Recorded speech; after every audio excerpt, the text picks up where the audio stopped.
Et bonjour à tous, bienvenue dans ce deuxième numéro en compagnie de Grégory, des Voyages de Greg, cette chaîne YouTube destinée aux voyages et aux hôtels.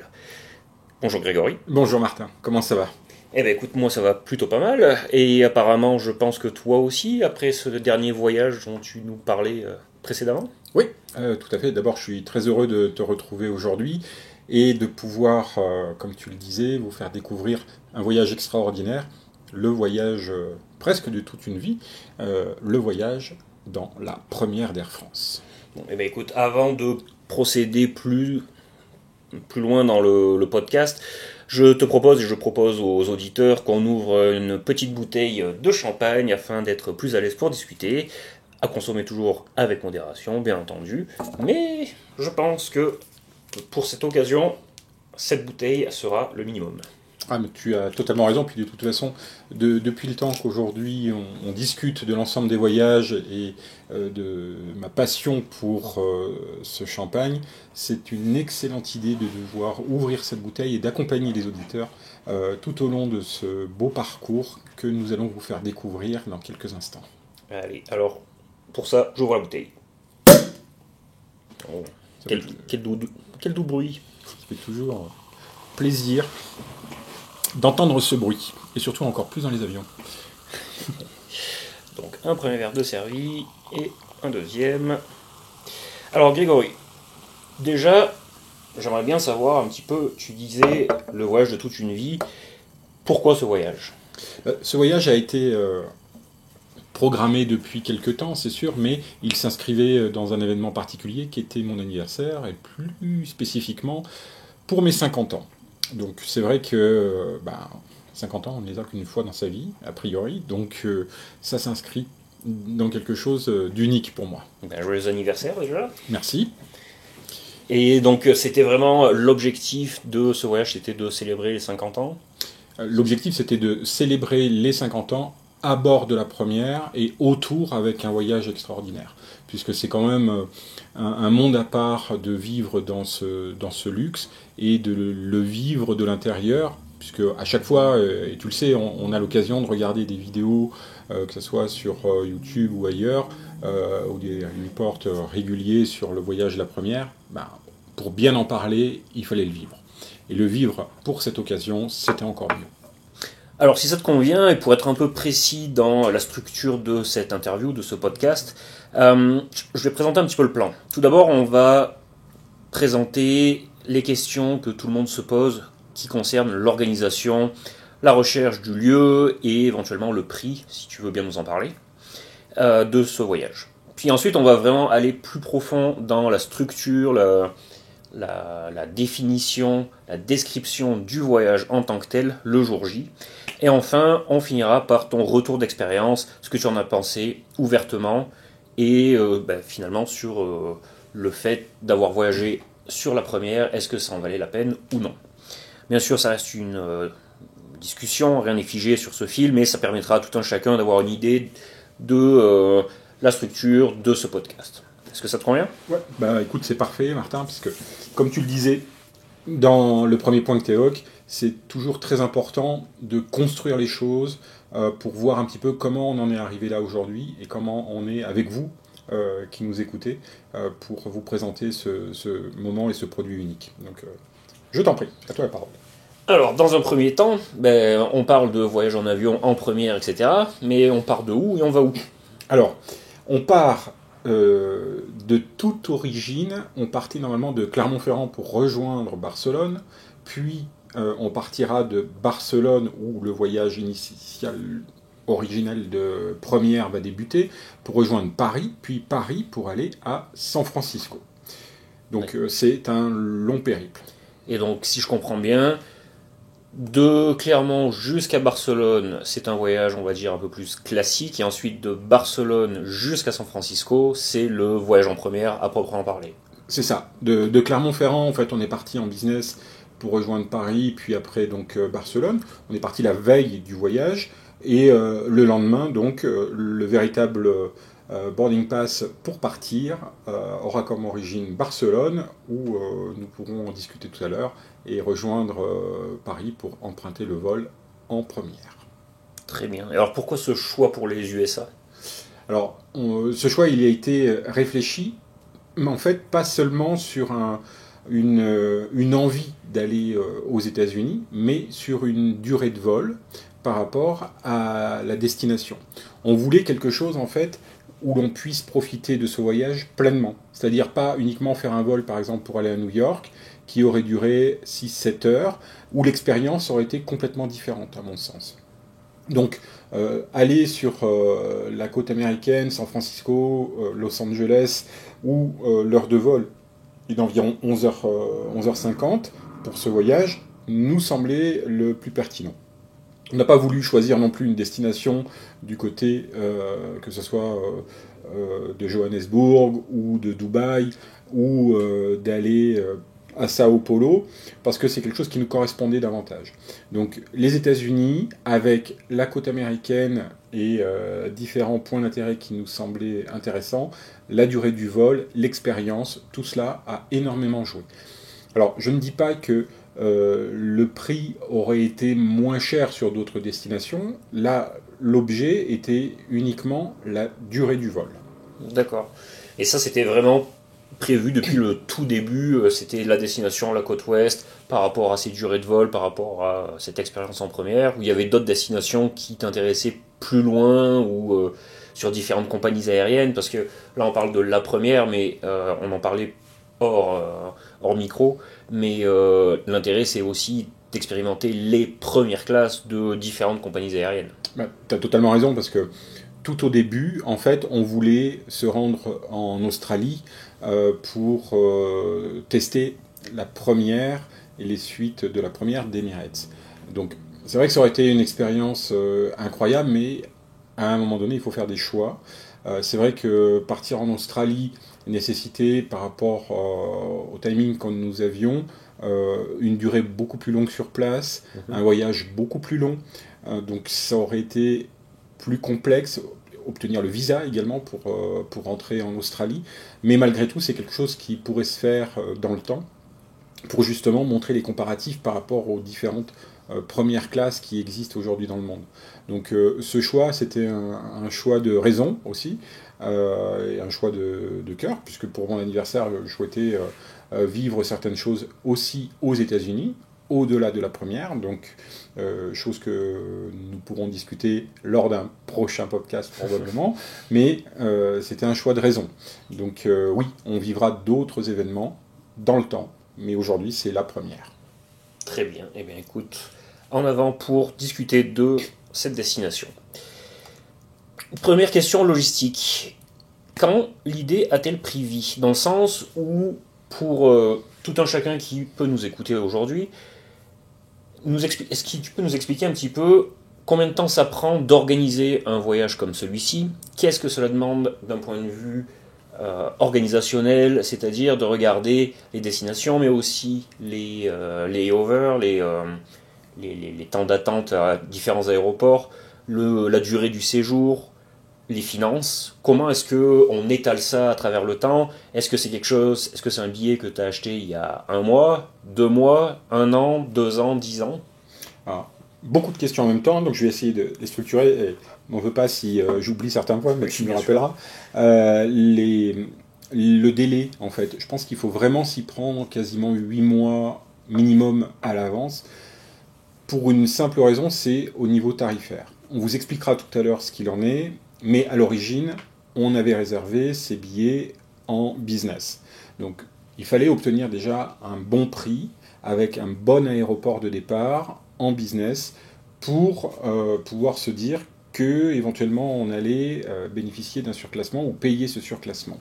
Donc la destination, le calcul qui se fait va se faire quand même bien 8 mois à l'avance, puisqu'après il faut structurer le voyage avec les points d'étape, que ce soit les véhicules, les hôtels et tout ce qu'on va réaliser sur place. Et puis surtout, tu le disais également dans ton introduction, c'est comment financer ce voyage, comment l'étaler dans le temps en termes de prix, et pouvoir arriver ici aux États-Unis avec une capacité qui nous permettra de vivre sur place sans avoir à tout sortir d'un coup. Donc tout ça, c'est de l'organisation, c'est des points d'étape clés qu'il faut connaître et sur lesquels on va vous donner des outils pour pouvoir préparer vos futurs voyages. Très bien. Eh bien, écoute, je te propose qu'on commence directement par le prix du billet parce que, il faut le rappeler à nos auditeurs, tu n'es pas sponsorisé pour voyager. Il n'y a aucune marque qui t'a offert un billet pour expérimenter leur classe de réservation. C'est vraiment ton achat, ta façon de voyager que tu nous présentes au cours de tes vidéos. Et eh bien, écoute, j'ai envie de te poser la question, combien ça a coûté un voyage en première, en tout cas un voyage sur la première d'Air France? Alors, pour bien comprendre, il faut savoir qu'au début, comme je te le disais, on a pris un billet en business. Donc, on a pris le billet en business qui nous a coûté 1390 € chacun, aller-retour, ce qui est un très bon prix au départ de Barcelone. Donc ça, juste avant, enfin je t'interromps pour peut-être les personnes qui sont peut-être un peu moins à l'aise avec les classes de réservation, mais on parle de première classe, de la première, business, premium économie, économie, etc. Est-ce que tu peux juste nous différencier en quelques mots ces classes différentes? Parce que pour certains vols, ces classes n'existent même pas. Donc c'est quoi la différence? Est-ce qu'il y a une différence entre business, première classe, la première? Alors, il y a des grandes différences. Bon, la classe économie, c'est... Ça, c'est ce que tout le monde connaît.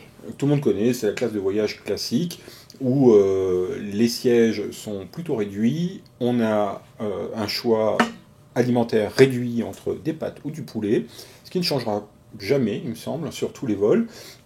Devant, vous avez la classe Premium Economy. La Premium Economy où les sièges sont un petit peu plus larges, on a une disposition un petit peu plus grande en cabine, et les repas sont légèrement améliorés. Et donc ça, c'est sur des vols de quelle durée, quelle distance à peu près? Parce que je pense que c'est important de le préciser. Ces différentes classes, elles sont sur des vols un peu plus longs que sur des vols nationaux. Plus long que sur les vols nationaux, et plus long que sur les vols qui vont être européens. Ça va être plus... sur les vols internationaux qui vont avoir lieu pour nous transatlantiques. Donc on va retrouver des classes de réservation et des fois on va trouver uniquement 3 classes de réservation sans la première. La première ne dessert pas toutes les destinations d'Air France, donc il faut quand même en avoir conscience. Par exemple, nous allons, comme vous l'avez écouté souvent à Montréal, il n'y a pas de première classe. Il y en a eu dans le passé, il n'y en a plus, donc il y en a sur New York, mais il n'y en a pas sur Montréal. Donc business est différent de première classe. De la première. La business est complètement différente, sachant que aujourd'hui on a une disposition de sièges de 1-2-1 et avec une cabine qui peut être assez grande, qui par exemple sur le vol de San Francisco qui nous ramènera en France où on a quand même 48 sièges.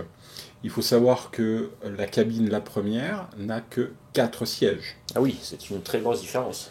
Très grosse différence et très grosse différence de prix, puisque tu me demandais le prix final payé, donc on va y venir. Je pense qu'on donnera plus de détails plus loin par rapport au montant qu'on a payé au réel et comment on est arrivé à ce montant-là. Mais 4 sièges versus 48 sièges, il est évident que 4 sièges avec 2 PNC qui sont là en permanence, avec des produits de luxe, c'est complètement différent d'une cabine business. Donc, on l'a dit, et tu l'as dit dans ton introduction, on verra si véritablement le prix en vaut la peine. Néanmoins, ce sont des services qui ne sont pas du tout à la même hauteur. Puisque les PNC sont formés la première, spécifiquement, pour ce produit de luxe. Très bien. Donc désolé de cette interruption qui s'est un peu prolongée. Donc tu nous parlais des prix et du fait que tu avais commencé par acheter les billets en business et non pas en classe de réservation, la première. Exact. Donc nous, au final, on a pu avoir un, entre guillemets, surclassement en réadaptant le tarif business qu'on avait sur la classe de réservation qui nous permettait d'avoir un surclassement en première. Donc au final, un aller-retour avec un aller simple en première et un retour business nous aura coûté 6 895 € pour deux. Par rapport également à une compensation en miles de 75 000 miles par personne, qui nous a permis de bénéficier également du surclassement. Donc, ce n'est pas rien, mais il faut savoir que normalement, le tarif aller-retour en first, il est à 18 034 € aujourd'hui affiché si on regarde certaines dates. Donc, pour deux ou par personne? Par personne. Ah oui, donc 6 000 euros pour deux par rapport à 18 000 euros pour un, quand même une énorme différence de prix. Oui, et on vous donnera l'astuce pour arriver à ce montant-là, pour pouvoir en bénéficier, ou en tout cas, comme tu le disais tout à l'heure, c'est quelque chose qui se construit. C'est pour ça que ça nécessite 6-8 mois, à un moment donné, pour arriver à ce stade-là. Parce qu'il faut encore qu'il y ait de la place en first, ce qui n'est pas toujours le cas. Donc il faut vérifier au préalable le remplissage de la cabine, pour pouvoir bénéficier du meilleur prix. Et donc choisir le meilleur jour, le meilleur horaire. Donc en fait, nous, on s'est adapté à la situation, c'est-à-dire qu'on a choisi les jours en fonction du taux de remplissage, etc. C'est encore des critères qu'il faut rajouter dessus. C'est pas l'inverse. On ne donne pas nos disponibilités pour dire on veut telle date, on s'adapte aux dates pour les meilleures. D'accord, très bien. Et pour cela, pour ces surclassements, finalement, comment ça se déroule exactement dans le détail? C'est-à-dire qu'une fois que le billet est acheté, tu reçois un mail, tu attends la dernière minute pour effectuer ce surclassement, ou un autre moyen, je ne sais pas. Alors, en fait, là, comment ça s'est passé? On a téléphoné à la ligne Platinium, la ligne dédiée, pour demander s'il y avait des possibilités de surclassement sur ce vol qu'on avait choisi, puisqu'on avait vu que nous n'étions que 2 dans la cabine à ce moment-là.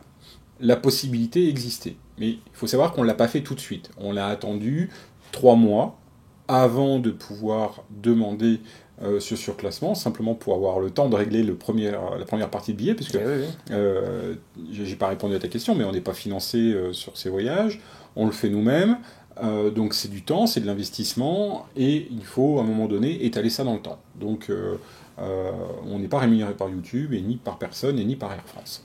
Donc du coup on a attendu 3 mois, on a téléphoné à la ligne Platinium, qui nous a dit qu'il y avait des possibilités, puisque ces possibilités sont offertes pour les clients voyageant en business et Platinium, de pouvoir être surclassés en payant pour aller en première.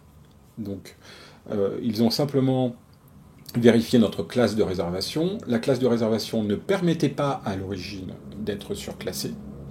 Donc il y a eu un réajustement tarifaire de notre classe business qui nous a permis de bénéficier du surclassement en miles derrière. Donc on a fait ce choix-là, ce qui a fait qu'on a payé un surcoût tarifaire de un peu plus de 3 000 euros pour pouvoir bénéficier de la classe, et donc de donner également les 75 000 miles chacun, et de bénéficier du tarif la première. Ça a l'air un peu complexe comme ça, mais effectivement, quand on voit les enjeux et la quantité d'argent économisé par rapport à un prix qui peut être ou non justifié, ça on en débattra par la suite, mais c'est vrai que ça mérite de se pencher sur ces calculs, de prendre un peu de temps, ou même beaucoup de temps, pour pouvoir regarder si cela est possible ou non, et comment faire. Et en tout cas, merci de nous avoir éclairé sur ce point, car je pense que beaucoup d'entre nous se demandent vraiment comment est-ce qu'on peut finalement tester ou atteindre ces classes de réservation, ces cabines à un prix acceptable, entre guillemets, ou accessible. Oui, tu as totalement raison.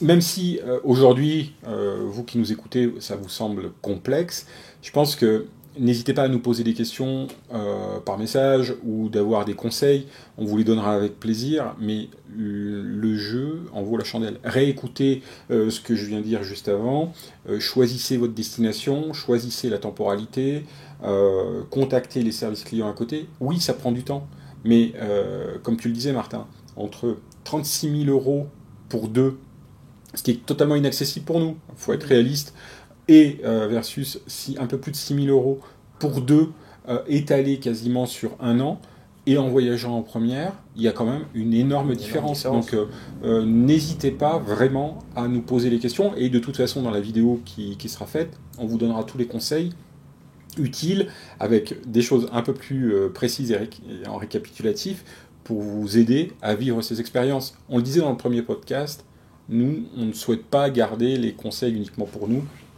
et ne pas vous en faire bénéficier. L'objet aussi, c'est surtout que vous puissiez avoir accès à cela et dans les meilleures conditions. Donc si vous pouvez le faire, faites-nous un retour et dites-nous ce qu'il en est. Ça sera un plaisir en tout cas. Je pense que tu vas avoir pas mal de questions de gens intéressés. Écoute, la première partie de cette organisation est maintenant close, le prix. On était à 6, 8, 10 mois, tu en parlais tout à l'heure. On se rapproche maintenant de la date du vol. Tu nous parlais du fait que le départ réel de ce vol-là était en provenance de Barcelone.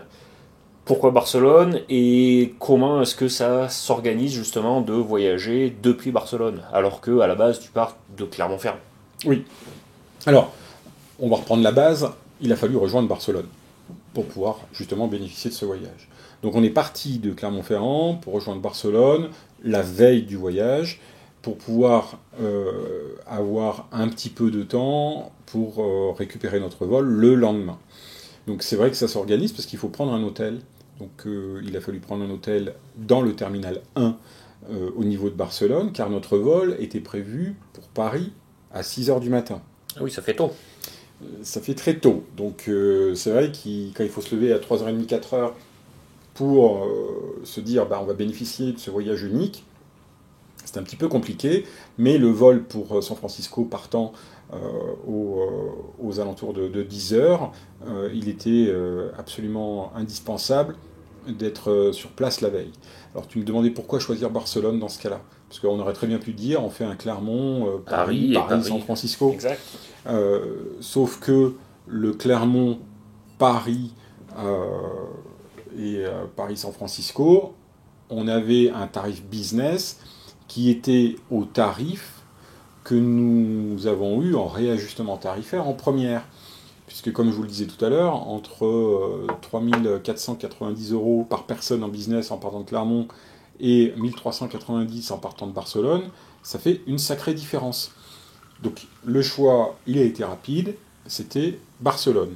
Ça ne nous a pris que peu de temps, 40 minutes pour remonter à Paris, 1h30 pour descendre sur Barcelone, une petite nuit sur place dans un hôtel qui coûte 195 €, et au final, le bénéfice, il se retrouve rapidement. Effectivement, 195 € pour un hôtel, peut-être 2 vols, je sais pas, tu as une ordre de grandeur des prix? Alors, on a payé l'aller-retour 360 € en business. C'était un choix également personnel pour anticiper l'expérience. Et peut-être ramener des bagages, etc. Voilà, parce que c'est vrai qu'on vous l'a dit dans des précédentes vidéos, quand on fait le calcul en voyage en éco et qu'on rajoute des bagages, puisque là on est parti quand même avec beaucoup d'affaires, ça devient très compliqué. Tandis que là, avec le tarif business, on avait quand même beaucoup de bagages qui étaient inclus, donc c'était quand même beaucoup plus simple pour voyager, et le tarif avait été très intéressant, donc tout se calcule au final. Donc là, on est à peu près à quoi? À 2 mois du départ, les billets d'avion pour aller de Clermont-Ferrand jusqu'à Barcelone sont réservés, l'hôtel est réservé. Est-ce qu'il y a d'autres choses à préparer avant le départ, à ce moment-là, ou est-ce que ça arrivera plus loin? À ce moment-là, avant le départ, au-delà du vol, on a préparé également toute la logistique sur place, c'est évident. Mais ce qui a été très important, c'était une fois qu'on avait notre billet première, on a appelé la ligne la première. Puisque c'était un événement particulier, donc il fallait organiser les choses. Et moi, j'avais envie de vivre certaines choses importantes au niveau du salon et qu'ils aient connaissance de cet événement.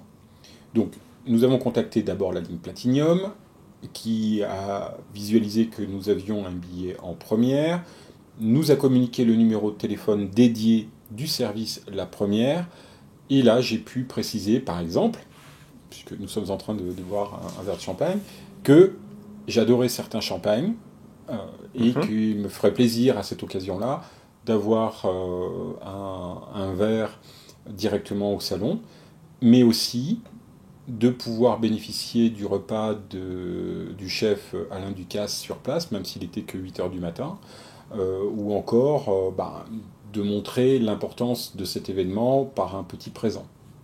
Donc c'était tout un tas de choses en fait où quand vous pouvez contacter la première, vous pouvez demander un peu tout ce que vous voulez pour bénéficier des prestations et qu'ils adaptent en fait le produit à vous.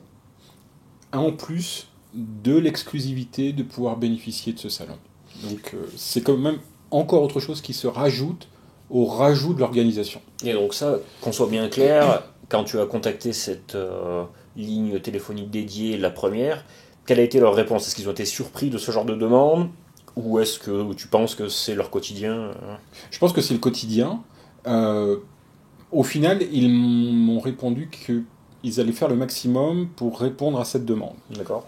Ils ne Donc disent aucune pas, promesse, voilà, etc. mais qu'ils font remonter ça, c'est noté dans le dossier, ils essayent de faire le maximum.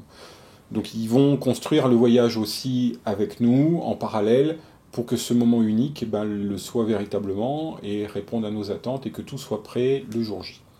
Donc ils sont très à l'écoute, ils sont disponibles 24 heures sur 24 au niveau de la ligne de la première et ils sont véritablement disponibles pour répondre aux attentes les plus incroyables. Il faut savoir que à un moment donné, sur certaines destinations, les transferts pouvaient se faire en jet privé de certaines destinations pour rejoindre Paris, pour aller ensuite à la première. Donc il y avait quand même un service d'hyperluxe qui était organisé et qui était prévu. Donc ces demandes qui ne sont pas extraordinaires de demander un champagne dédié, mais qui nécessitent de la logistique pour eux parce qu'ils ne l'ont pas forcément au salon, restent quand même des particularités qui peuvent se demander au niveau du service la première. Très bien. Alors, comment exactement ça se passe? Peut-être la veille du voyage? Parce que, bon, là on était à quelques mois avant, quelques semaines. Maintenant on arrive la veille du voyage. Tu as un vol de Clermont jusqu'à Barcelone. Si tu n'arrives pas à Barcelone, tu n'as pas de vol pour aller en première à San Francisco. Oui, ça tombe bien, ça ne s'est pas produit comme ça. Donc on avait quand même anticipé en prenant un vol relativement tôt le matin pour rejoindre Barcelone parce que justement il ne fallait pas se louper. On sait qu'à cette période il y avait des grèves qui avaient lieu sur notamment Orly avec la future fermeture de certains vols sur cette plateforme. Donc on était un petit peu inquiet par rapport à ça. Il n'y a pas eu trop de perturbations pour les vols au départ de Charles de Gaulle et à l'atterrissage. Mais néanmoins, s'il y avait eu quelque chose, une annulation ou quoi que ce soit, je pense que nous aurions fait le nécessaire pour partir par d'autres moyens. Il y a des trains, un plan B. Voilà, il y avait des trains qui partent notamment de Lyon avec la Renfe pour rejoindre Barcelone en direct en TGV.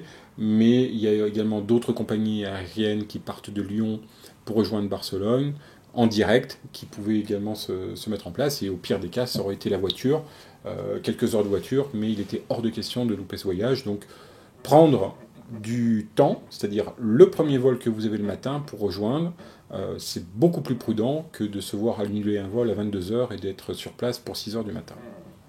Oui, tout à fait. Je peux bien comprendre que cela enlève un petit peu de stress en tout cas d'avoir des plans d'action, plan A, plan B, plan C. Eh bien écoute, je pense qu'on est rendu au jour J. Parfait. Départ, d'où ça? On part de Clermont ou on part de Barcelone plutôt? Je pense qu'on va partir plutôt de Barcelone. Oui. Le vol Barcelone, pour rejoindre Barcelone de Clermont-Ferrand, on en a fait une petite vidéo que vous pourrez regarder prochainement. Il n'y a rien d'extraordinaire. Donc je pense que là, on a passé une bonne nuit à l'hôtel. On est dans le terminal 1.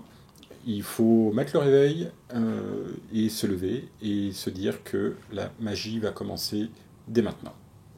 Donc, bip, bip, bip, bip, bip, bip, bip, bip. Quelle heure il est? Il est 4 heures du matin. Oh. Il est 4 heures et il est l'heure de se lever. Alors, tout à l'heure, tu parlais d'organisation. C'est vrai que les bagages étaient prêts à l'avance. On n'a pas tout ouvert dans la chambre pour pouvoir partir.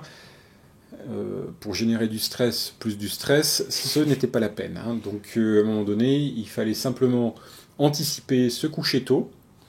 Le champagne aidant, vers 20h30, il était temps d'aller au lit pour au moins bénéficier de 6 heures de sommeil. Parce que pour bénéficier du service la première et se dire on s'endort à 1 heure et ne pas avoir les yeux en face des trous pour pouvoir bénéficier des prestations, ça aurait été vraiment, vraiment dommage. Oui, ça aurait été un peu un gâchis de cette expérience. Complètement. Donc là, lever 4 heures, rapidement, la douche, les bagages, directement dans le terminal si j'ai bien compris. Oui. Et direction le guichet standard Air France, comment ça se passe? Oui, c'est ça. Donc on a rejoint directement l'enregistrement pour les bagages au niveau du terminal 1. Donc à ce moment-là, on ne savait pas s'il y avait des prestations au sol, service la première. J'avais interrogé la veille le service la première pour connaître les dispositions qui étaient prévues. Eux-mêmes n'avaient aucune idée de savoir si à Barcelone on avait des prestations autres que celles qui étaient prévues pour les clients business. Donc nous nous dirigeons vers le comptoir d'enregistrement. Arrivé au comptoir d'enregistrement, on présente nos cartes d'embarquement, enfin nos passeports, et là, en fait, ils repèrent évidemment que nous étions enregistrés pour la première, et les choses sont toutes différentes. C'est-à-dire, tu peux nous en dire un peu plus ?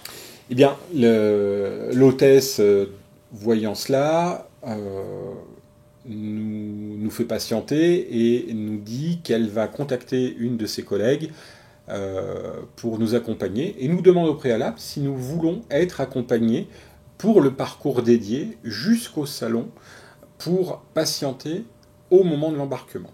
Donc il y a alors un genre d'escorte prioritaire pour passer encore plus vite, encore plus que les passes prioritaires qu'on peut avoir avec un billet business, etc. Exactement. Donc non seulement il y a deux choses, c'est que on vous met sur le bagage un petit tag fléché rouge qui identifie la première, qui n'est pas uniquement le priority qui est indiqué sur les bagages en business par exemple, ou quand vous avez une carte qui vous permet de l'avoir, mais là ce petit tag, plus la personne qui vient nous récupérer une fois que nos billets nous sont remis, pour nous passer plus rapidement la sécurité. Déjà qu'on passait rapidement la sécurité, là on a passé la sécurité, mais alors ultra rapidement. C'est-à-dire qu'on est passé au niveau des agents et puis des PNC qui doivent passer sur un endroit dédié, donc c'est complètement décalé. L'hôtesse nous accompagne jusqu'au bout, jusqu'au salon, pour nous indiquer l'heure à laquelle on souhaite être récupéré, et si on veut être embarqué en premier ou en dernier dans l'avion. Donc au final, c'est une expérience plus proche d'un personnel navigant en cabine, en termes de point de vue passage à la sécurité et parcours à travers l'aéroport, plus proche que d'un voyageur en économie, ça c'est sûr, mais plus proche même que d'un voyageur en business. Oui, totalement. C'est même ce moment-là qu'on vous fera découvrir en vidéo, c'est quand même assez unique d'être, entre guillemets, escorté d'un point A qui est au niveau du dépôt de bagages jusqu'à la fin, jusqu'à la porte au niveau du salon, pour nous dire on vient vous récupérer à telle heure précise pour vous monter à bord. Et vous êtes identifié passager la première de ce point A jusqu'au point B à un moment donné quand vous serez assis. Et écoute, ça me paraît quand même assez extraordinaire de se dire que finalement il y a énormément encore de différences supplémentaires, alors que à travers tes vidéos on voit que déjà un voyage en business c'est déjà incroyable et qu'il y a énormément de facilité, beaucoup plus que pour les voyageurs entre guillemets standards. Mais là, de savoir qu'il y a encore une autre catégorie de services, ça me laisse un peu sans voix. Qu'est-ce qui se passe quand tu arrives à bord alors finalement ? Alors, juste avant d'arriver à bord, on vient nous récupérer au salon. On nous fait passer à côté des zones d'enregistrement, donc devant l'ensemble des passagers, ce qui est un peu malaisant. Un peu malaisant, puisqu'ils les font stopper pour nous faire embarquer, et quelque part on embarque tous en même temps, hein, puisque voilà, mais bon. Et on nous installe, on nous présente à l'équipage. Chose particulière, c'est vrai que l'équipage en fait qu'on avait au départ de ce vol, c'était le même qu'on avait eu la veille départ, à l'arrivée à Barcelone. Parce que ton voyage était la veille avec effectivement le même équipage, le même avion. Oui, et ça a été quand même assez drôle, puisque ils nous ont offert des petits goodies Air France, et ils avaient connaissance qu'on voyageait en première ce matin-là, et c'était très drôle de pouvoir les retrouver. Ils nous ont également, c'est vrai, écrit un petit mot sympathique avec une petite carte posée, des petits cadeaux, et ils ont... Alors, le petit détail, ils ont rajouté des petits oreillers sur les sièges, parce que même les passagers business ne les avaient pas. On ne sait jamais si on voulait se reposer un petit peu, mais ils ont été vraiment absolument adorables, charmants. Là, notre hôtesse accompagnatrice nous a salué, nous a souhaité un bon vol et on a pu s'installer à bord pour commencer à se dire que tout allait commencer. Donc là, on est à bord d'un petit avion, d'un gros avion, est-ce qu'il y a déjà une différence, la première, business, économie ou pas vraiment? Non, pas vraiment, puisque on est bien sûr dans la cabine business. On est identifié comme passager étant en transit pour bénéficier des prestations la première, mais au final, on reste à l'avant de la cabine. La cabine est toujours avec le siège neutralisé au milieu. On aura les prestations de vol avec l'alimentation business. Simplement, les PNC sont au courant que nous voyageons en première. D'accord, donc on va accélérer un petit peu sur ce vol, étant donné qu'on avait déjà parlé un petit peu précédemment, et puis à travers tes vidéos, on les avait déjà vus pas mal de fois, les vols finalement inter-Europe en business. Si vous n'avez pas vu, je vous invite à aller les voir dans les liens qu'on mettra en description. Et donc on arrive à Paris. Oui, on arrive à Paris, enfin, je vais te dire, puisque le vol nous a, enfin pour moi en tout cas, m'a semblé un peu interminable de se dire que on attendait en fait la prestation au sol, la réalité de tout ce qui allait se produire, de tout ce qu'on voit dans les vidéos, et là, cela se concrétise véritablement. Donc atterrissage au terminal 2F à Charles de Gaulle, et Et ça y est, 10 mois de préparation qui vont arriver à ce moment. à ce moment précis, donc ouverture des portes. Je me souviens d'une petite inquiétude. Nous n'avons pas vu la voiture. Je crois que tu connais la voiture qui vient nous chercher en première. Ce qui paraît, c'est une Porsche Cayenne. Et oui, maintenant, Air France a équipé l'ensemble de ses parcours dédiés avec ses Porsche, magnifique véhicule d'ailleurs, pour récupérer ses passagers la première. Donc, en se penchant au hublot, pas de voiture.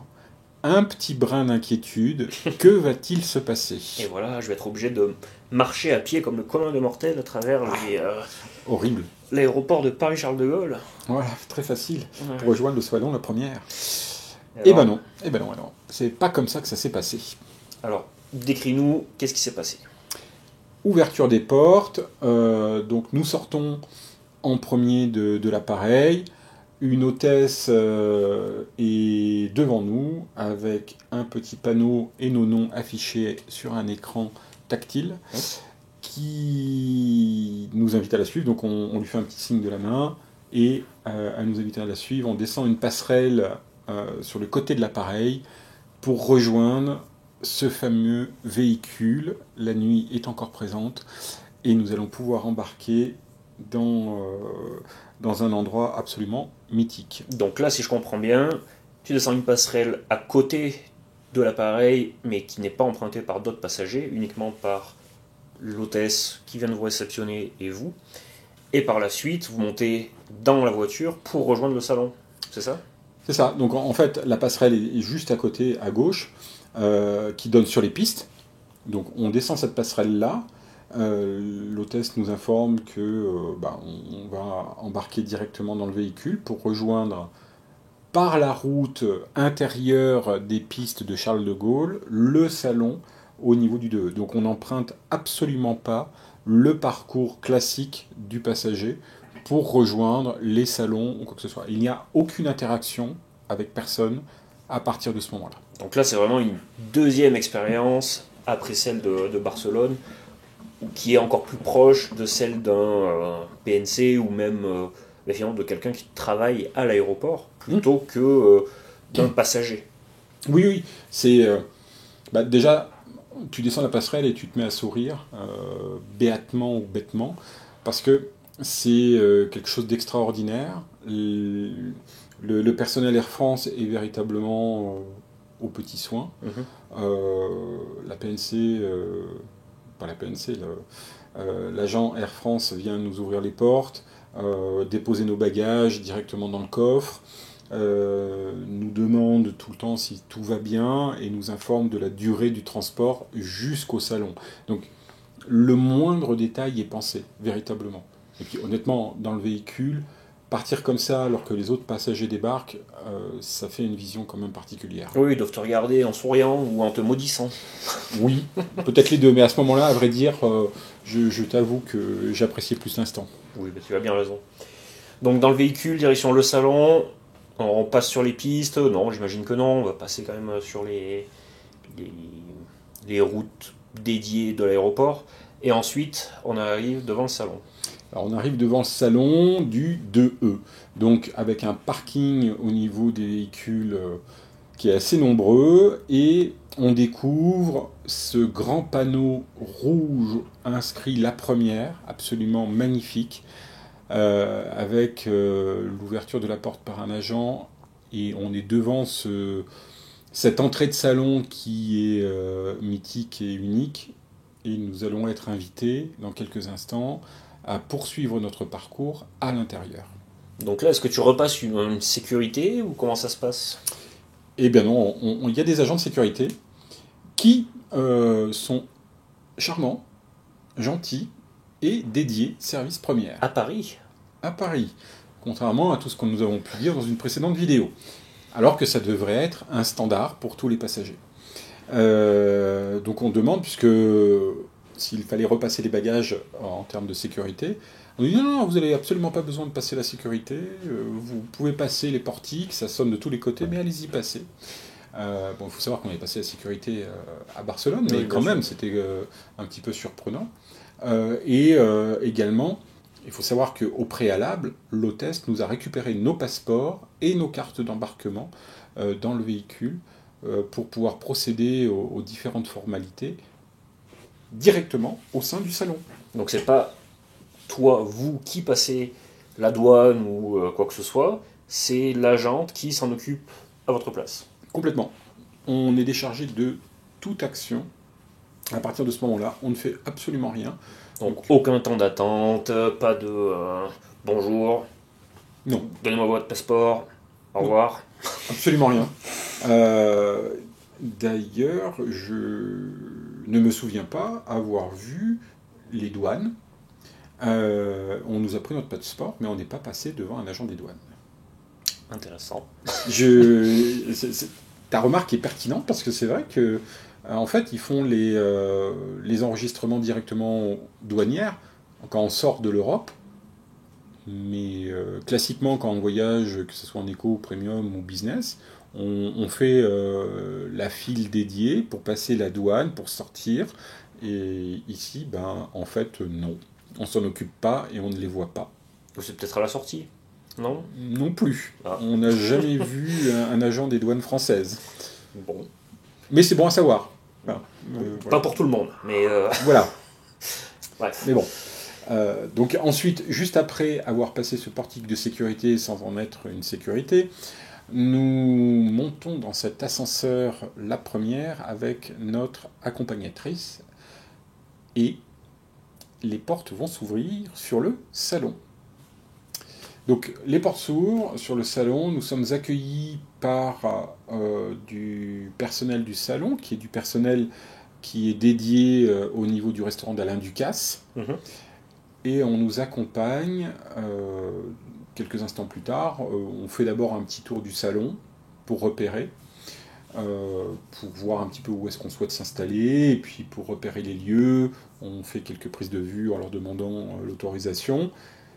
On nous invite à venir nous installer à table, puisque comme vous le savez, je vous l'ai précisé précédemment, on souhaitait manger au niveau du salon. Même si c'était 8h du matin, il n'y avait aucun souci pour manger. Donc, et pour boire. Bah, c'est bien. À ce prix-là et à cette expérience-là, ça mérite bien. Oui. Donc on vient nous chercher, la table était dressée, une grande table ronde, spacieuse. On nous indique que c'est ici que nous pourrons manger et boire un verre. Et on nous invite à nous asseoir pour profiter de l'ensemble des prestations.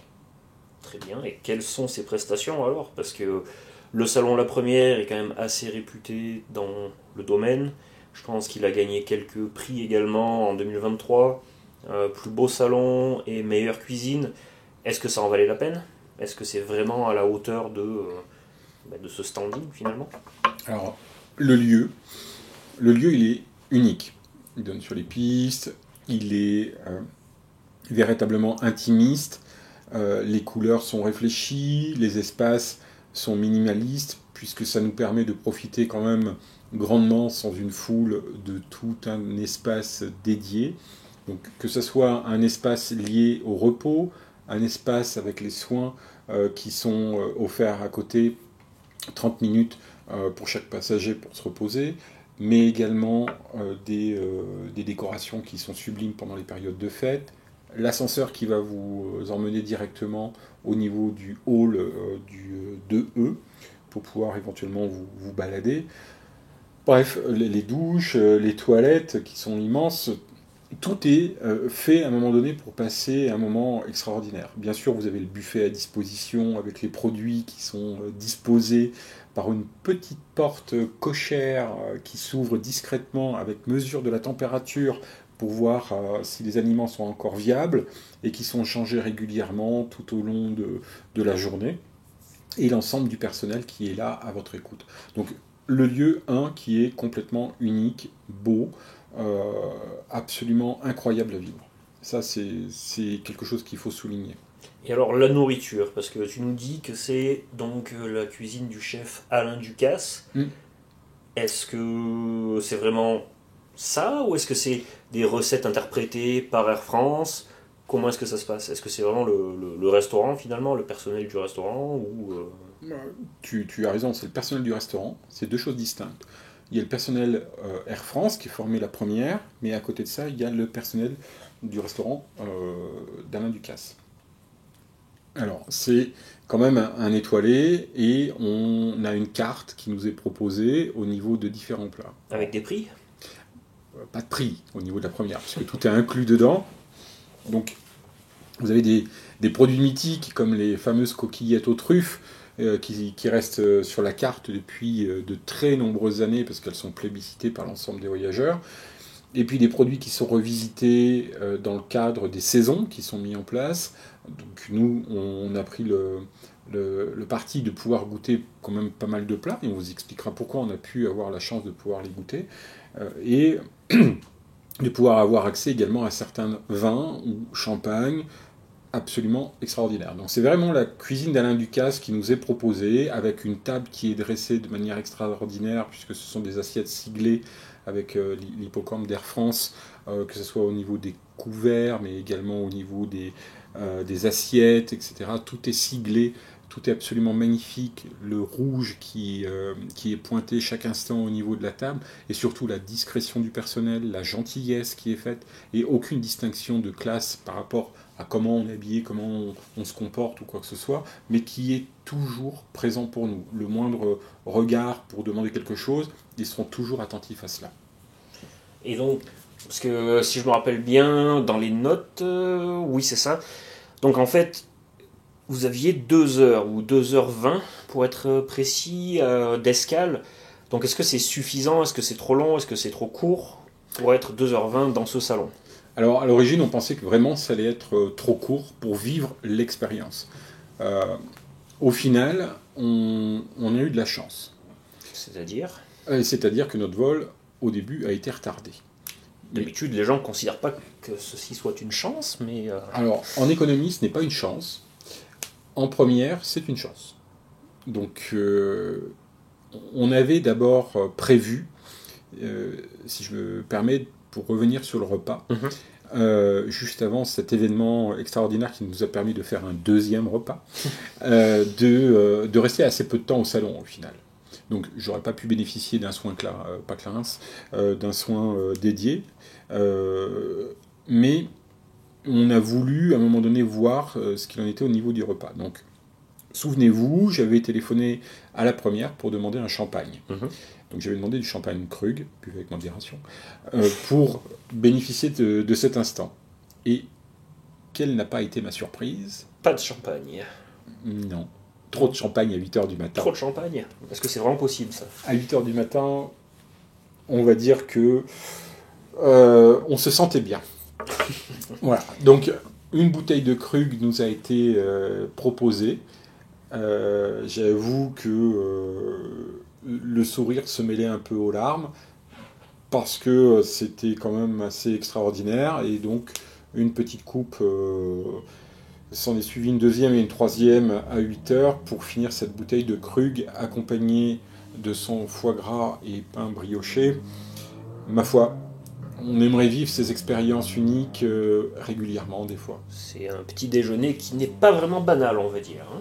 Non, pas du tout. Et puis, bon, il faut savoir qu'on a poursuivi quand même le repas. Hein. Il fallait pas s'arrêter au foie gras. Alors, effectivement, il faut profiter de l'expérience à 100%. Après tout, c'est beaucoup de temps et d'attente, puis aussi d'argent et d'économies qui ont dû être mises de côté. Donc, malgré tout, c'est une belle récompense de ces efforts-là. Oui. Et puis le bœuf qui a poursuivi le repas avec sa sauce au poivre et purée était extraordinaire, accompagné, puisque j'avais demandé un petit supplément au niveau de Saint-Jacques poêlé.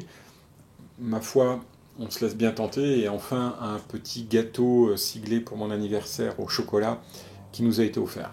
Je n'oublierai pas que notre sommelier présent, pour marquer cet événement, nous avait préparé une bouteille de Bordeaux extraordinaire.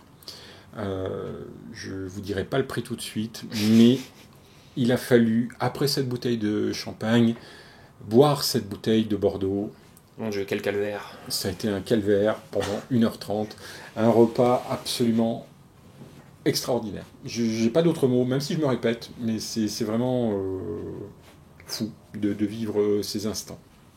Alors, tu le disais, et peut-être que je vais te laisser enchaîner dessus, au début, nous devions uniquement rester 2 heures au salon. Mhm.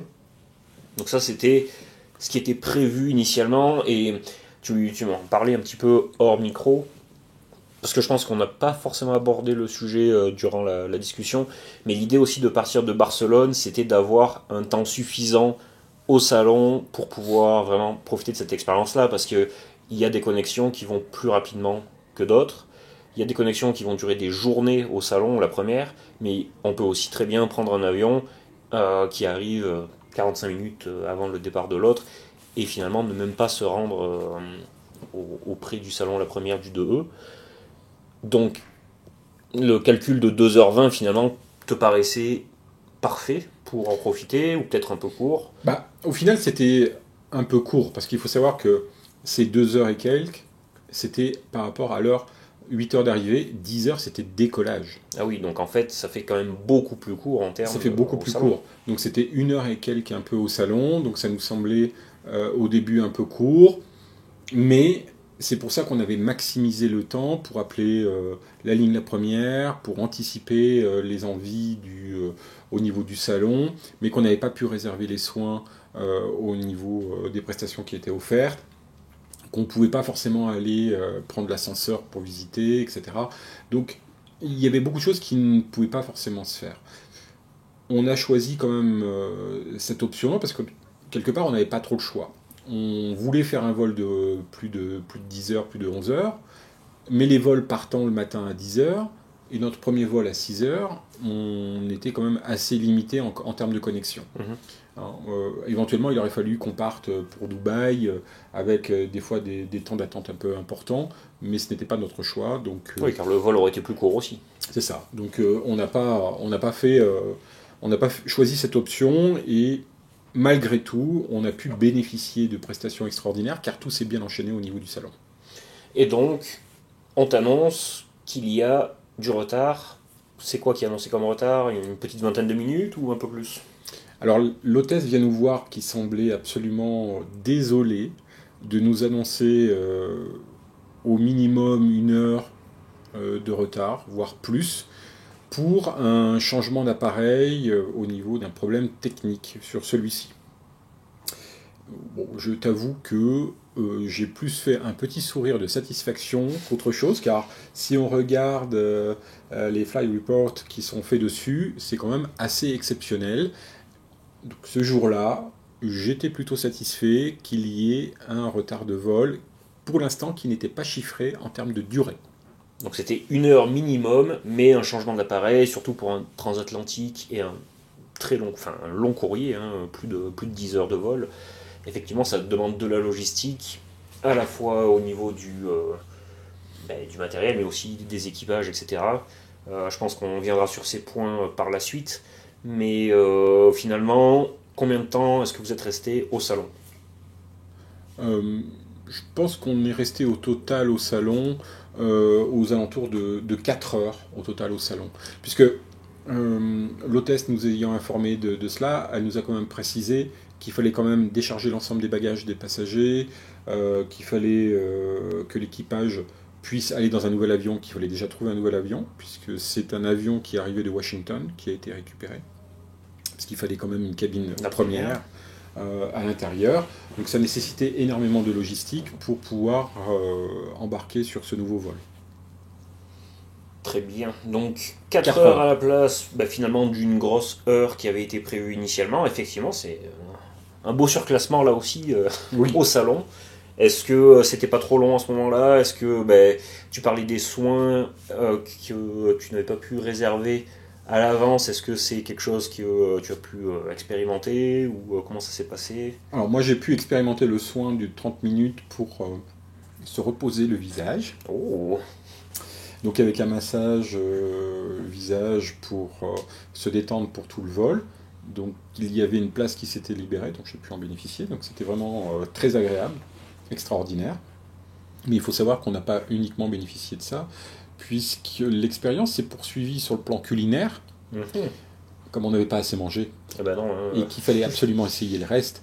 On a tenté une petite soupe au caviar, avec ensuite à nouveau des Saint-Jacques, et les fameuses coquillettes aux truffes, et un peu plus de champagne, puisque je crois qu'on n'a pas précisé qu'en fait on a goûté plusieurs champagnes qui étaient à la disposition à la carte à la suite de la bouteille de Krug. Oui, donc une petite matinée d'un point de vue gastronomique très intéressante. Oui, un peu intense, hein, parce que sachant qu'après à bord du vol, on est aussi sur de la gastronomie. Là, Et que vous aviez tout gobé pour être dans les temps, pour pouvoir partir en 1 heure. oui, alors, bon, il faut avouer qu'on a gobé les Saint-Jacques, on peut le dire comme ça, comme tu le dis, puisqu'on est venu nous récupérer en nous disant il faut aller embarquer. Les Saint-Jacques venaient d'arriver.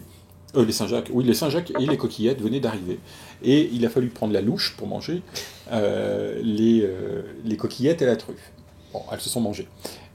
On a quand même profité énormément du salon, et je tiens à t'avouer que je n'ai pas vu ces 4 heures passer. Non seulement avec l'ensemble de l'équipe qui était extraordinaire, les PNC adorables, le personnel de Alain Ducasse qui a été formidable, les petits cadeaux qui m'ont été offerts à la fin, puisqu'on m'a offert quand même beaucoup de chocolat d'Alain Ducasse et des présents Air France. Donc ça a été vraiment un moment unique. 4 heures qui sont passées à une vitesse de folie. Mais écoute, tout ça fait rêver. J'espère que nos auditeurs sont en plein rêve également. On va poursuivre ce rêve avec direction l'avion finalement, j'imagine. Bah oui, il a fallu difficilement quitter le salon, ramper jusqu'à la voiture, accompagné par une personne différente d'origine du départ, puisqu'elle avait terminé son service, pour rejoindre l'avion qui était sur piste. Donc l'ensemble des passagers ont embarqué par bus, et nous avons embarqué par voiture privée jusqu'à la porte d'embarquement. Donc certains arrivent en bus, d'autres arrivent en Porsche. Voilà. Intéressant. Donc j'ai choisi la Porsche. Donc on arrive au pied de l'avion et on embarque par une passerelle dédiée également sur le côté, où nous sommes accueillis à bord par le personnel la première et par le commandant de bord directement, et on nous installe donc sur nos sièges la première dans cette cabine unique et exclusive de 4 personnes. Donc là on est à bord de quel avion, quel type d'avion? Alors, dans les notes, je vois Boeing 777. Exact, c'était le Boeing 777. Donc on est installé à l'avant. Alors peut-être chose particulière, on avait regardé souvent savoir si on était tous les deux à bord ou si nous étions 4. Donc jusqu'au dernier moment, il est vrai qu'on n'était que 2. Puis il y a eu deux positionnements de changement de vol de personnes qui étaient sur Lufthansa qui ont été positionnés sur la première d'Air France, et donc du coup, à bord, nous étions 4 pour ce voyage, pour diriger. 2 autres chanceux, donc. 2 autres chanceux qui ne s'y attendaient pas, qui voyageaient sur la première sur Lufthansa, mais bon, visiblement, il y a eu un problème technique, et Air France a dû régler la note pour les Lufthansa a dû payer la note pour aller sur Air France. Ça doit coûter cher pour Lufthansa. Un petit peu. Ce jour-là, ça a dû leur coûter cher. D'autant qu'on n'est pas parti encore à l'heure. Oui. Donc là, il est quelle heure à peu près? Il est à peu près 13h. 13h, ouais. D'accord. Donc à peu près déjà 3 heures de retard par rapport au plan initialement prévu de décollage. Installé à bord, découverte de la cabine, à quoi ça ressemble? Ça ressemble à un moment magique.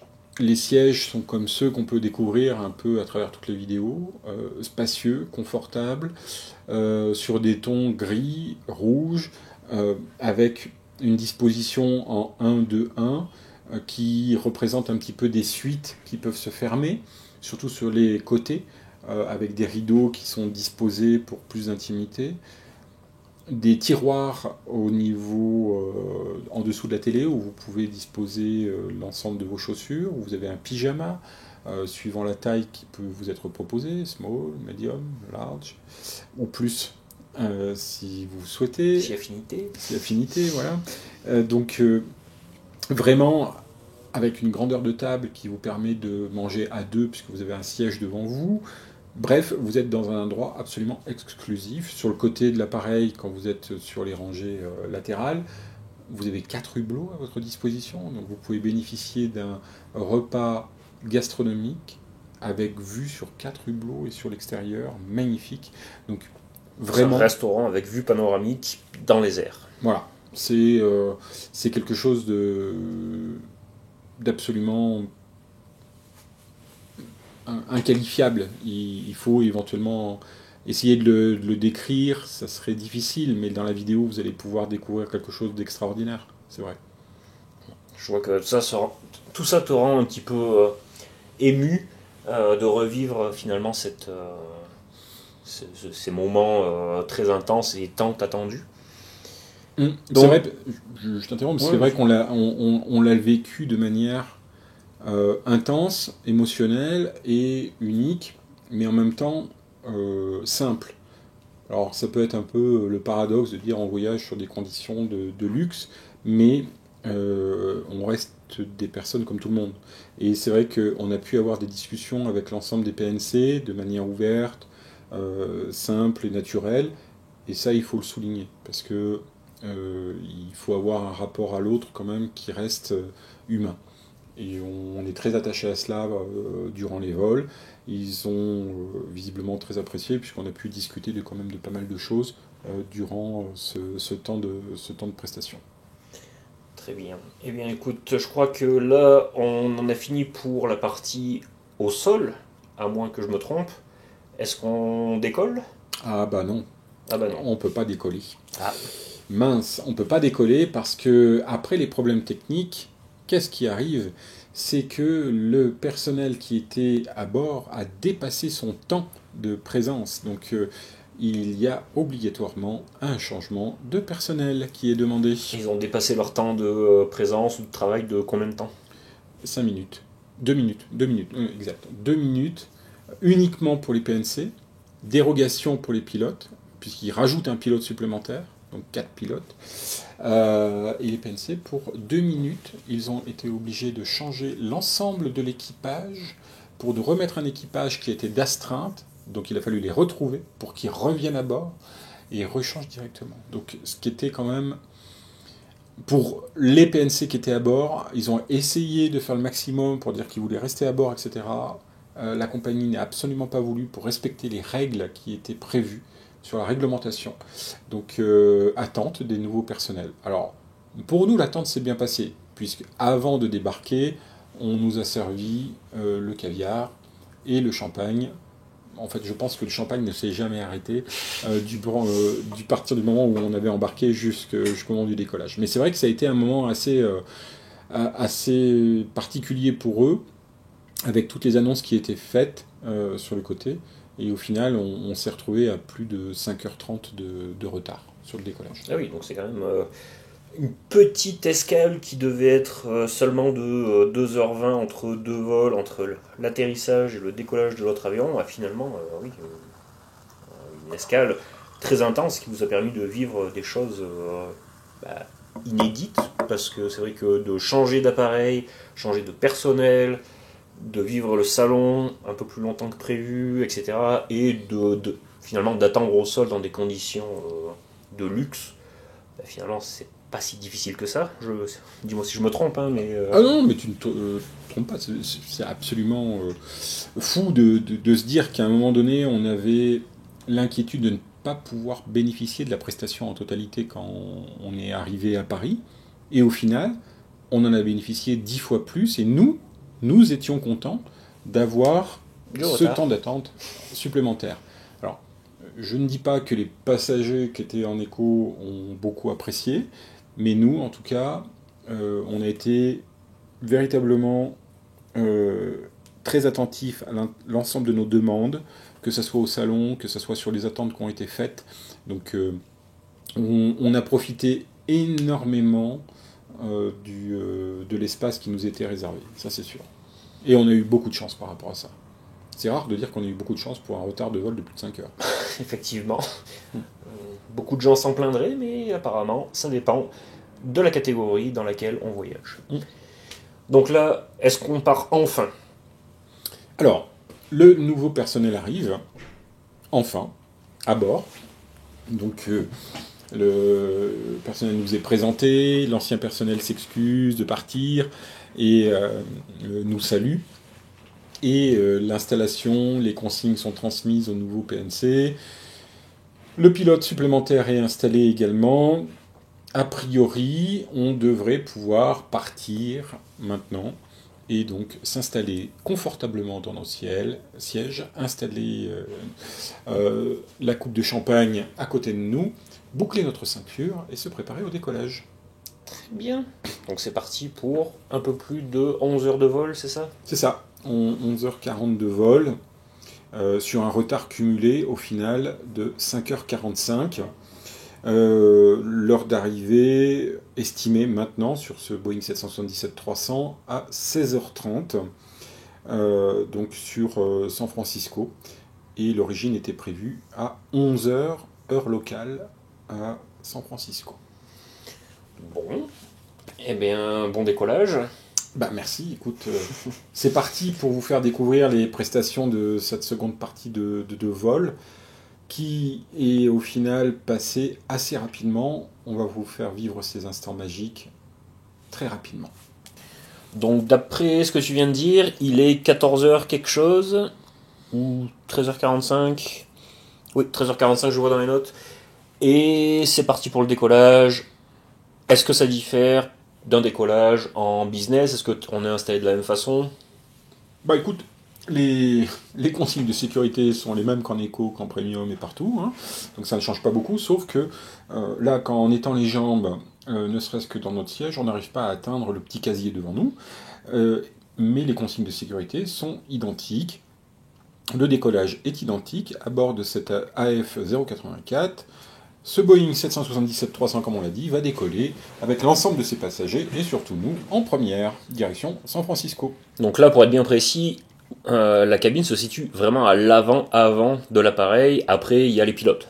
Voilà. Nous avons donc la rangée numéro 1. Il n'y a qu'une seule rangée.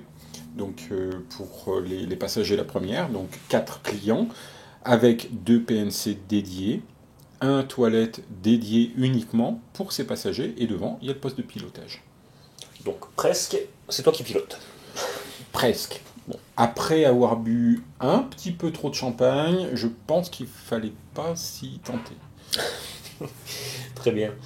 Donc procédure de décollage habituelle, arrivée, altitude en tout cas de décrochage de ceinture, et généralement c'est là que l'apéro est servi.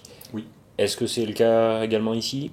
Alors je me demande si l'apéro n'avait pas été servi déjà depuis 8h le matin, oui, mais certes. En tout cas, on nous a proposé de prendre un petit apéro. Donc On avait déjà eu euh, le champagne avec le caviar qui nous avait été offert au sol, au préalable. Donc là, il fallait bien continuer sur quelque chose qui nous plaisait. Personnellement, j'ai suivi un petit peu les recommandations, c'est-à-dire que j'ai continué sur du champagne. C'était du champagne qui s'appelle Rare, un champagne de 2013 de Piper Heidsieck, un pinot noir chardonnay, qui était absolument extraordinaire également. Donc pour accompagner notre décollage et notre vitesse de croisière avant de déguster notre repas. Donc là, ces apéritifs, etc., ils sont dédiés, encore une fois, la première. Ce ne sont pas les mêmes ou les mêmes vins, champagne, apéritifs, que ce que l'on va retrouver en business, en premium économie ou en économie. Exactement. On vous le montrera dans la vidéo, plusieurs vins qui nous ont été offerts et plusieurs tests que l'on a pu faire, autant sur des blancs que sur des rouges. Alors juste pour vous donner un exemple, c'est vrai que tester un Hermitage 2019 en rouge Chantalouette, c'était absolument divin, ou un Châteauneuf du Pape de 2016. On ne peut pas essayer tous les vins qui sont à la carte, néanmoins on en a au total 8 avec le champagne, ce qui fait quand même une prestation relativement haut de gamme pour des grands crus, puisqu'on en a jusqu'à 2013 pour le champagne et 2015 pour du vin rouge. Ce n'est pas offert à tout le monde. Sachant que vous êtes 4 en cabine. Uniquement 4 en cabine, exactement. Donc cet apéritif, tu as dit que le caviar avait été servi au sol pour cause de retard finalement. Oui. Donc ça devait être l'apéritif. Donc là, pour les auditeurs, on est en train de regarder le menu Oui. qui a été servi. Donc la description exacte, c'est quenelle de caviar français Sturia et sa crème fouettée à la vodka et au citron vert. Ok. C'était plutôt bon. C'est pas les pâtes au poulet qu'on a l'habitude de voir. Non. Donc ça nous a bien été offert au début du vol. Donc plus particulièrement, ce n'est même pas l'entrée, c'est la mise en bouche. Pardon. C'est uniquement pour débuter avec le champagne, histoire de vous mettre en appétit. C'est vrai qu'on avait très faim après tout ce qu'on avait mangé. Donc pour le 3e repas de la journée. Voilà. On a continué avec l'installation de la table. Très bien. Alors explique-nous qu'est-ce qu'elle a de particulier cette table. Elle est très grande. Elle est très grande et vous avez la possibilité de manger face-face si vous le souhaitez. Avec la personne qui vous accompagne, ce qui est plutôt agréable, chose que nous avons pu faire nous pour le deuxième service, on vous en parlera tout à l'heure. Pour le premier service, la table est dressée par notre équipage.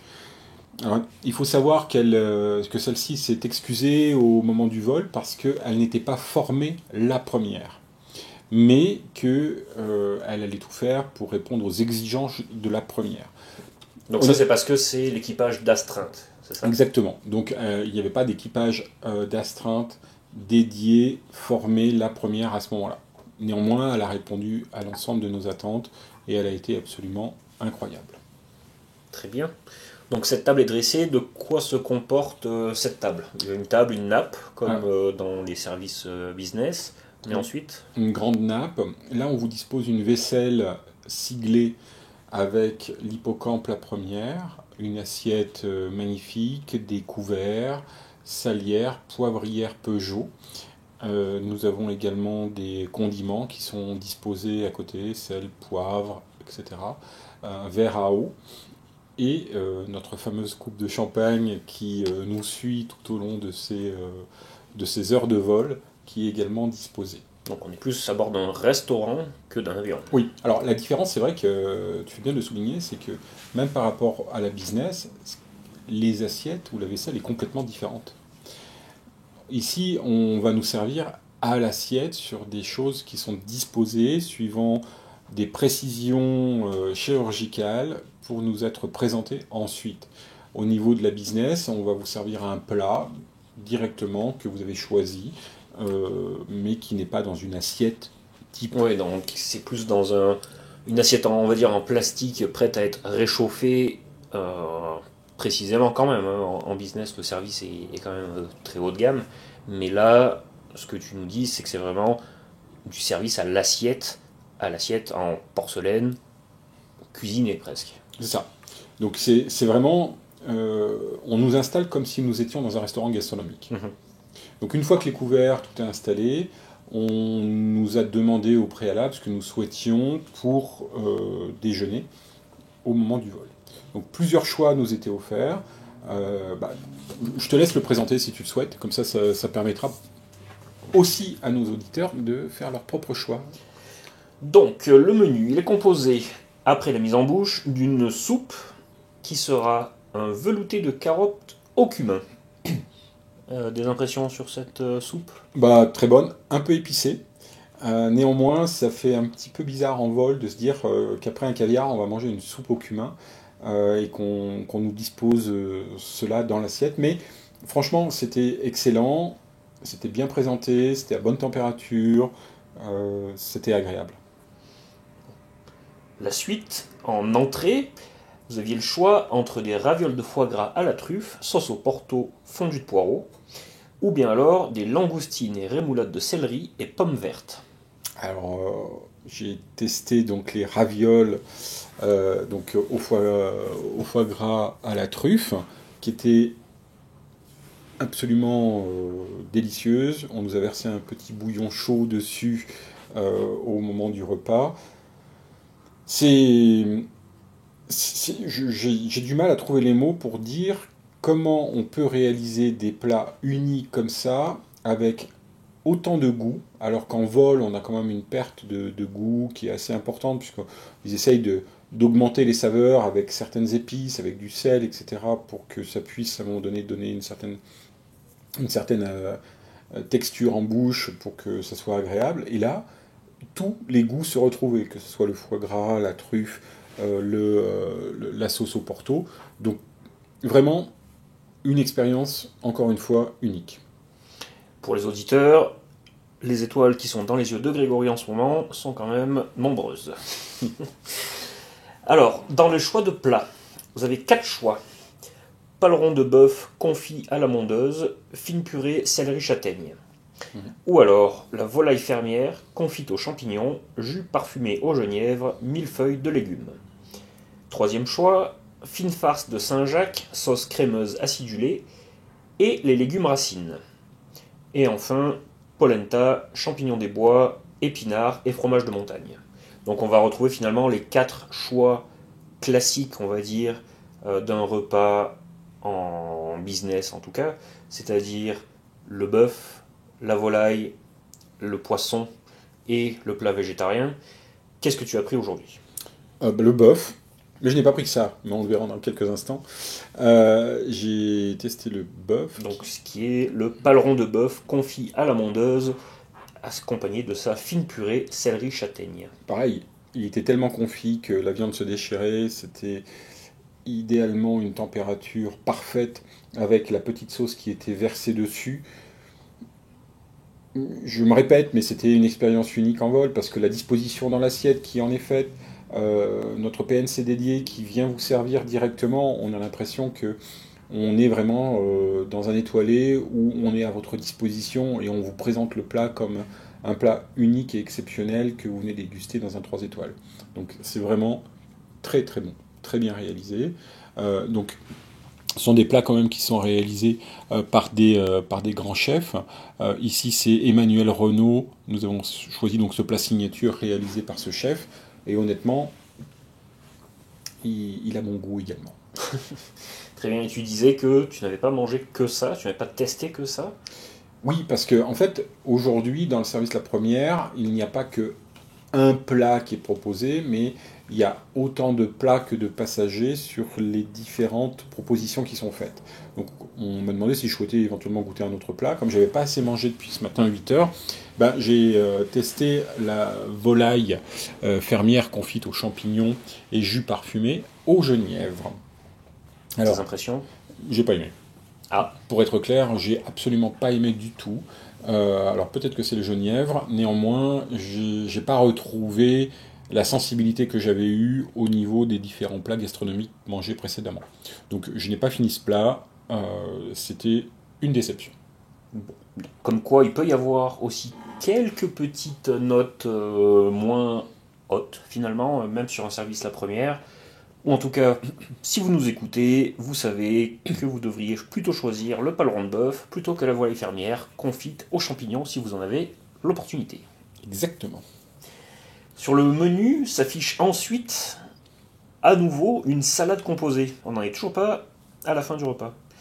Et qui nous décrit que vous pouvez personnaliser votre salade à partir des éléments de saison suivants. Salade de crevettes, magret fumé, fromage frais, légumes et vinaigrette balsamique aux herbes fraîches. En fin de repas, surtout quand on en a mangé trop, c'était plutôt agréable. Et donc on peut le composer. Composer notre assiette directement. C'est vrai que pour ma part, j'ai choisi une salade plutôt simple, sans crevettes et sans magret. C'est très agréable. Et les couleurs, la disposition qui est faite, j'étais absolument subjugué à chaque fois de l'attention qui est portée à la réalisation des plats. Alors, je me souviens que dans une précédente vidéo, j'avais vu que les personnels de la première ont un guide très précis pour installer, préparer les plats, le temps de chauffe, etc., qu'ils installent en cuisine pour que ça corresponde véritablement au service quasiment identique qui est offert au service de la première. Et ça correspond à un standard qui est absolument parfait. Et donc tout ça a été respecté. Ça a été une expérience similaire parce que tu disais que le personnel, les PNC à bord n'étaient pas formés la première à 100% ou en tout cas n'avaient pas leur badge, leur accréditation pour la première, mais finalement ça s'est jamais vu pour toi. Non, absolument pas. Et du coup c'est vrai que ça a permis à un moment donné d'avoir malgré tout une expérience qui était unique parce qu'ils se sont dévoués à offrir un service à la hauteur de quelque chose qu'ils n'avaient pas l'habitude d'offrir en étant dans des classes différentes. Donc ça a été une expérience absolument formidable. Donc là on arrive au 6e service de ce repas, qui est le fromage, avec un choix de camembert, roquefort, beaufort, sel sur chair et langres. Donc est-ce que c'est un choix à faire entre tout cela, ou est-ce que c'est une assiette à composer soi-même aussi ? Est-ce que finalement on t'apporte tous ces fromages-là ? Comment ça se passe ? On nous propose tous ces fromages. On peut les manger si on le souhaite. Pour ma part, j'en ai choisi 3, il me semble. Et ils sont disposés à l'assiette, mais si vous en voulez d'autres, on vous les présente dans un premier temps, les fromages entiers. Il y a une découpe qui est faite en cuisine et on vous installe une assiette ensuite dédiée. Donc encore une fois, un service qui relève véritablement de grandes tables étoilées. Très bien, donc une fois qu'on a quand même le ventre bien plein après ce 6e service, arrive le 7e avec un dessert. Enfin, sur la liste, en tout cas, ça ne paraît pas être un choix, ça paraît être un ensemble. Chocomur, baba mangue, agrumes et cognac, crème chantilly, mascarpone. Donc est-ce que c'est un ensemble ? Est-ce que c'est les 3 simultanément ? Est-ce que c'est un seul ? Vous pouvez prendre tous les desserts, hein. Il n'y a aucune limite en fait à la première. Donc c'est un dessert en fait qui est composé, mais qui reste quand même en fin de repas, non seulement très léger, mais très agréable en bouche. Je vous le conseille. Si vous arrivez après tous ces plats, notamment avec la crème chantilly mascarpone, qui permet de faire glisser le reste beaucoup plus délicatement.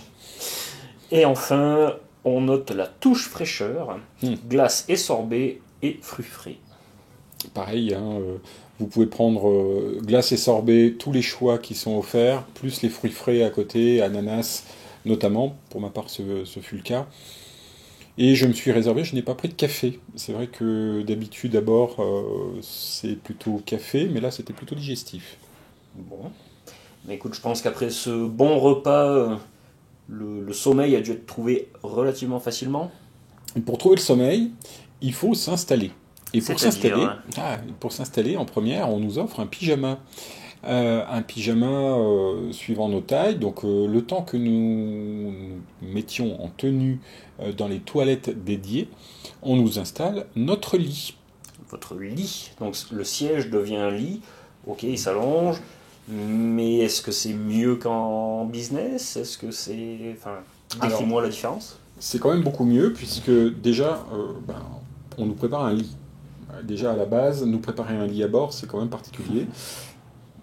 Donc là, on nous installe le fauteuil qui s'allonge complètement, qui fait plus de 2 mètres, avec un surmatelas qui est installé au préalable, une couette qui est disposée avec oreiller spécifique hypoallergénique, et avec une ouverture du lit, comme si vous alliez vous installer chez vous directement dans votre chambre. Donc quand vous revenez directement de votre chambre, votre lit est prêt, et vous pouvez vous glisser sous des draps confortables avec un surmatelas qui va vous envelopper pour vous permettre de dormir dans des bonnes conditions. Oui, c'est sûr que décrit comme ça, ce n'est pas tout à fait la même expérience que la majorité des gens à bord de ce vol ont pu avoir. Non. Surtout avec les heures de retard, etc. C'est quand même assez incroyable de penser que à quelques mètres, finalement, les uns des autres, l'expérience de vol peut être aussi différente et aussi gratifiante Oui. d'un point de vue expérience. Oui, et puis d'autant que, alors je complète cette expérience pour le dodo, on va dire, puisque on a quand même l'idée des suites qui s'installent, notamment sur les côtés latéraux où des rideaux peuvent être disposés, donc une intimité complète, et sur les 2 sièges centraux, de manière latérale, on peut tirer les rideaux. On n'a pas de cloison séparative, mais une fois qui est très haute, mais encore une fois allongée complètement, cela ne pose absolument aucun souci et on dort dans un confort extraordinaire. Donc chacun finalement a sa chambre d'hôtel à bord de l'avion. Oui, sa suite dédiée, où on peut demander tout ce que l'on souhaite à n'importe quel moment. Donc après le resto en vol, aussi l'hôtel en vol. Exact. Très bien. Alors, il faut préciser qu'avant de pouvoir faire mon petit sommeil réparateur, il a fallu que j'aille me dégourdir les jambes. Bah oui. Donc, pour passer de la première jusqu'en haut de l'avion en économie, et revenir, où j'ai pu discuter avec l'ensemble des PNC qui étaient sur les différentes cabines. Et c'est vrai qu'ils m'ont fait la surprise de m'offrir une petite carte de tout l'équipage Air France signée avec joyeux anniversaire, et une flamme Air France, des petits cadeaux, etc. Donc ils ont été véritablement très attentionnés. C'est ça aussi la différence de voyager sur notre compagnie nationale. Bon, écoute, tout ça c'est vraiment extraordinaire à entendre, à vivre encore plus, j'imagine. Donc là, il est l'heure de dormir, donc ça fait quoi? Ça fait combien de temps que vous avez décollé? Ça fait à peu près 5 heures, puisque le premier service vient de se terminer. Il nous reste à peu près 6 heures de vol. Donc... D'accord. Donc, il est temps de dormir. très bien. Et bon, j'imagine que c'est quand même assez difficile de dormir en cette heure de journée, étant donné que finalement c'est un vol qui est en début d'après-midi. Ça a été... Il faut dire qu'avec tout ce qu'on avait bu et mangé, disons, ça a aidé un petit peu. Donc nous, on a pu dormir quand même quelques heures et pouvoir profiter ensuite du second service qui est offert à bord avant l'atterrissage, et donc de manger face à des paysages merveilleux sur les Rocheuses canadiennes et américaines. Et oui, car ce vol donc de Paris à San Francisco, il passe quasiment par le pôle Nord, Oui. D'après le trajet, et il redescend finalement au-dessus de Calgary en direction de San Francisco. C'est vrai que les paysages doivent être très surprenants et magnifiques depuis cette altitude. Oui, c'est vrai qu'on a pu en profiter pendant le déjeuner qui nous était offert sur ce second repas. Alors un repas un peu plus léger, hein, mais en même temps, je pense que c'était nécessaire. Avec notamment en entrée une salade d'endives aux noix, avec des pommes et Beaufort AOP, avec palais de patates douces, crumble de noisettes et vinaigrette à la mangue. Tout ça pour une entrée. Voilà. Accompagné juste à côté d'une brochette de Saint-Jacques en toute modestie et champignons farcis aux herbes. Donc ça, c'est une petite entrée. C'est vrai que on va dire une petite entrée fraîcheur. Pour ma part, j'ai repris une dernière coupe de champagne pour aider pour ce service-là. On n'a pas pris le plat initial qui était prévu un crémeux de tourteau, mais le pot-au-feu végétarien. Et c'est vrai que c'était une belle surprise, l'ensemble de ces légumes qui étaient proposés. Un petit peu de fromage en dessert, toujours avec le camembert, le mascarpone à la truffe, et roquette. Et en dessert, une compotée de pommes chutney de dattes au citron, vert, poire et spéculoos.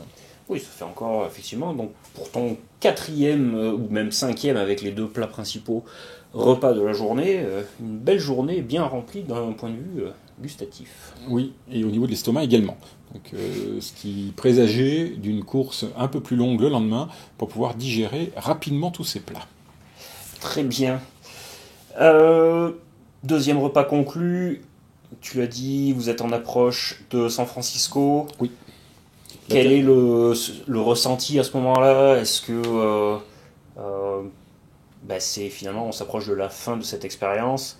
Est-ce que c'est un moment nostalgique? Est-ce que c'est un moment encore dans l'instant et à profiter de chaque moment? Comment est-ce que tu vis ça? Dans l'instant, c'est un petit peu le mélange entre du bonheur de l'avoir vécu, de la nostalgie parce que ça va se terminer, mais de la chance d'avoir pu être là à cet instant. Donc bien sûr que c'est quelque chose d'unique. Des fois, on aimerait que les choses ne s'arrêtent pas, mais pour qu'elles soient uniques, c'est important de se dire que ça va rester dans notre tête, dans notre cœur, et que ça va nous accompagner très longtemps. Le vivre tous les jours, je ne suis pas garanti, mais le vivre une fois de temps en temps, ces instants-là sont importants à vous partager et à partager entre nous. Donc tout a été parfait du début à la fin, que ce soit l'équipage, que ce soit la nourriture, la cabine, tout est fait autour de la personne pour qu'on puisse vous faire vivre des moments qui resteront gravés dans vos mémoires. Donc bien sûr que l'atterrissage va avoir lieu, mais ce qu'on a vécu, quelque part, c'est l'histoire d'une construction qui s'est opérée 8 mois avant, mais qui nous a permis de rester gravé pour nous encore pendant très longtemps. Donc, on va quitter cet avion sous peu. Le lit est défait, les matelas sont rangés. Les PNC vont bientôt nous saluer et c'est avec un peu d'émotion qu'on quitte cet avion assez rapidement, vous allez le voir, mais rempli aussi de bonheur de l'avoir vécu. Alors, faut pas l'oublier, faut estimer la chance qu'on a et faut être vraiment, faut apprécier, faut remercier les personnels navigants qui étaient là vraiment dédiés pour nous. Ouais, c'est important de le rappeler. Beaucoup considèrent que finalement en vol tout leur est dû parce qu'ils ont payé un billet d'avion et encore plus à des prix exorbitants comme ça, mais c'est une véritable chance de pouvoir voyager dans des conditions pareilles et d'avoir également un personnel qui est aussi dévoué, passionné par leur métier également et qui vivent aussi des fois des conditions un petit peu plus difficiles parce que eux n'auront pas forcément dormi, n'auront pas eu forcément beaucoup de repos. Leurs plans initiaux n'étaient pas de partir à San Francisco en ce jour. Cela demande beaucoup d'adaptation de leur côté. Oui, cela fait partie de leur métier, mais il faut aussi se rendre compte de tous les efforts que ces personnes-là font au quotidien pour garantir le voyage et la sécurité de tous les passagers à bord. Ouais, je pense que tu as totalement raison de le souligner. Et ça serait vraiment ne pas considérer que notre voyage soit exceptionnel sans ces personnes-là. Et ce qui fait un moment unique et ce qui fait que la compagnie Air France est unique, c'est justement que l'ensemble de ces personnels navigants au sol, il ne faut pas les oublier non plus, sont des personnes qui sont dévouées et dédiées à leurs passagers. Donc on les remercie grandement et je ne cesserai de le dire. On voulait peut-être parler de l'arrivée, si tu veux. Oui, bien sûr, parce que là, tu nous avais dit au tout début que sur les bagages, un certain tag rouge avait été apposé spécifique. Je pense pas que tu aies récupéré les bagages à Paris. Non, non, non. Alors, les bagages, bien sûr, on allait les récupérer, mais la petite surprise, c'est qu'on a été accueillis à la sortie de l'avion par un personnel Air France pour nous accompagner, passer la sécurité des douanes américaines et récupérer nos bagages. Il faut savoir que cette personne a attendu que les bagages arrivent, nous les a récupérés, mis sur un chariot et accompagnés jusqu'au transfert pour qu'on puisse les récupérer à ce moment-là. Donc le service, il a été du point initial de Barcelone avec un accompagnement jusqu'à un accompagnement final au niveau du train à San Francisco. Donc c'est absolument complet comme voyage.